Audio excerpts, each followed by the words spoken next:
Hello and welcome to 5 Minutes in the Shed. So, there's been some fighting, there's been some violence, there's been some swearing. Ooh, that swinging arm. Whoa, I'll tell you about it in a minute. I've done a bit off camera, and the reason I've done a bit off camera is because pressure's on, right? Obviously, there's the bike in a bit of a mess, but the pressure's on because my lad needs a bike because he needs to get to work on a bike, right? Now, I'd built an alternative bike, not on YouTube. I just built it for him, which is that bike there. Right? Terrible camera angle, but yeah, I built that. It's a bit of a monstrosity, really. It's an early 2000s Sax or Sash motorbike. They used to have a 125 two-stroke or a 125 four-stroke in them. That one, I've put a YBR125 engine in it. Bit of a mission. I had to make a whole new fuel injection system for it, fuel delivery system. But let me show you. Right, here it is. Yeah, whole homemade fuel system, fuel regulator there. But got it all going. Took it for an MOT. Brilliant. Passed, which I nearly fell off my chair. Anyway, great bike. Looks really fast. Sounds really fast. Goes like a 125. However, I thought, right, it's on the road, you can have that. Phoned up the insurance, 5,000 quid to insure that. 5 grand.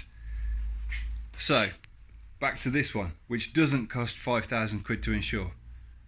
So, pressure's on now, I've got to fix this. So, I've been doing a little bit off camera. So, the massive fight with the swinging arm and everything, you've missed it. All right? I'll show you the bits now. Right then, so the swinging arm, here's the swinging arm, right? That goes either side of, here, right, there.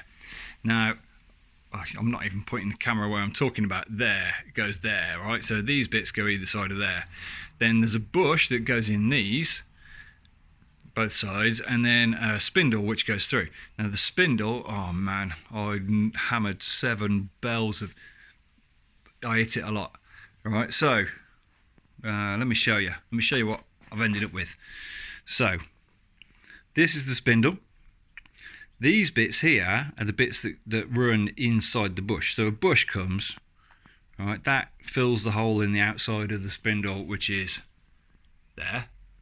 And then the inside of the bush is this metal sleeve, which then runs on this spindle.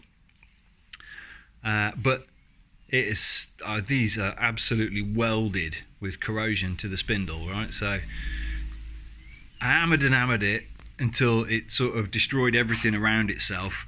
I mean, you can see the state of the nut. It took some hammer, right?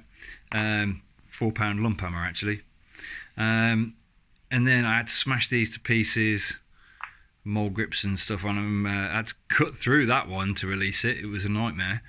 This one I had to cut off completely. I just ripped the edge off with a grinder, and that was enough to get some penetration fluid in there and get it off. Massive, massive old fight. Very, very rusty, as you can see by all the debris underneath my stand. But it's out now, which is good. There's the swinging arm. I've been attacking the rust on it. As you can see, it is, or was, very rusty. Got a little bit more to do on that. I wasn't going to take all the paint off, but leading on from my advice to motorcycle manufacturers, etch primer. There's no point in putting a cheap bit of paint on bare steel. It just falls off. So all the paint fell off, so I'm going to repaint the entire swinging arm. This bit here, the paint is actually in quite good condition under all the dirt, so I'm not worried about that. The bit that was on the front is here. I've taken the paint off that. You can see the corrosion on that as well. That's pretty bad. So I've got plenty of primer to do that. So I've ordered new bushes for the swinging arm, so I'm waiting for those. I've also got to do the back wheel. Back wheel's in a right old state. Axle needs cleaning up and painting. Wheel needs painting. Got a new chain and sprockets. So I'm entering a phase of lots of rubbing down and painting. hardware that needs changing. I've got to change the forks obviously because they're bent, but I don't want to take the forks out because then there's nothing really holding the bike up. The other thing I want to do is swap the foot pegs over. As you can see, they're rather bent, but they're joined onto the stand which is holding the bike up on the stand, so I might have to throw it all on the floor and do something from there. Then we've got the foot peg hangers here. They're proper manky, so they're going to get painted as well. Stand's going to be painted. So, and front wheel, I think I'll paint the front wheel as well because that looks terrible. So yeah, lots of rubbing and painting and priming and stuff to happen. So I'm going to crack on with that.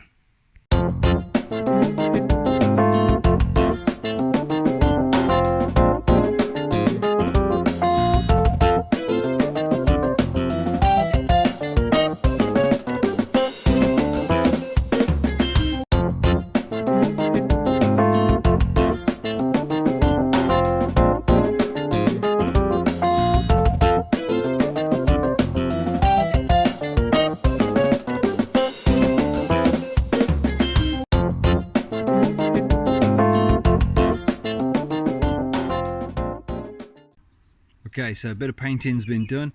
Next up is trying to get a load of the corrosion off this kind of stuff. This is a brake plate for the back, wheel spacers for the back wheel, chain adjusters and stuff. They are in a right mess. So they're going on the Scotch wheel, get all cleaned. Actually the brake, the brake pin which goes in there to actuate the brake was actually solid. I just had to hammer that out, so good that we're doing this at the same time as well actually, because that brake was obviously not working. Right, some scrubbing. I'll show you what it looks like afterwards. Okay, we're back. Right, after some extensive Scotch-Brighting, most of which you can see all over the floor, and a lot of it's all over my face. Yeah, this cleaned up really well. There's a lot of white dust flying off that. My whole garden was full of white powder. I don't know what the neighbours think. Probably that I've got some sort of significant problem. Also done the brake stay and the brake actuator rod, and I've cleaned those up. These are really nice, but the plating on them was so thin that I think I'm just going to paint everything black. Everything gets painted black, just to give it a fighting chance of corrosion proof. Obviously if this was my bike, this thing here would be mirror polished and it would be gorgeous, and I would look after it, but it's not. It's a teenager's bike, so it's never going to be cleaned. So yeah, time for a bit of priming, I think. Yeah, I will update you shortly. Okay, right, I'm very dirty from a lot of sanding and painting and stuff like that. Let me show you how far I've got. Right, so we've got down at the lathe, we've got grey pieces all hanging up here, drying. Over here on the corner of the workbench, we've got grey pieces drying. Over here next to the Project 2 smoke, we've got grey pieces all hanging up and drying. Oh, wrong angle. There we go. Prick, nice. So there's bits everywhere. There's bits I need to clean up. I've just cleaned up the brake spindle thing. That's quite good condition. But I'll be honest, right? When you're cleaning stuff and painting it, it makes for lousy video, and I've got nothing interesting to show people. I'm sure people don't want to watch me rub furiously at stuff and then squirting everywhere. It's just, you know, you don't want to. So, bit of a crappy episode, I'm sure. I'm going to continue painting and stuff like that. When everything's all clean and ready to go back on the bike, then we can make some progress. All right, thanks for watching. Catch you next time.